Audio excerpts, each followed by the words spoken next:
Semalam saya baca satu berita yang bagi tahu start daripada tahun depan, anak-anak yang umur 6 tahun boleh terus masuk darjah 1. Tak payah masuk tadika 2 tahun.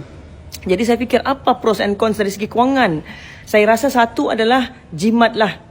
Kalau kos tadika tu, 1 bulan 500 kan kalau tadika swasta tu. Kalau setahun sudah 6,000. Jadi kalau setahun siap masuk tadika, setahun lagi terus masuk darjah 1. Darjah 1 kos dia tak sebanyak masuk tadika yang 500 sebulan tu. Jadi save lah 6,000. Kalau 6,000 ni simpan tempat yang ada return, ASB ke, ASPN ke, tabung haji ke, ataupun simpan dalam emas ke, beranak pinak selepas beberapa tahun, naik nilai kekayaan tabungan anak tu untuk dana pendidikan dia.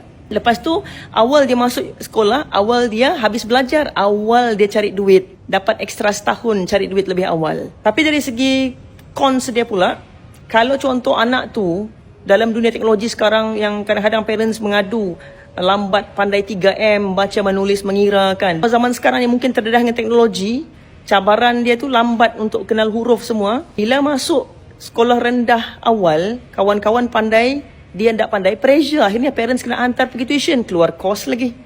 Jadi macam mana? Anda rasa bagus ke tidak decision kerajaan untuk menggalakkan 6 tahun masuk darjah 1?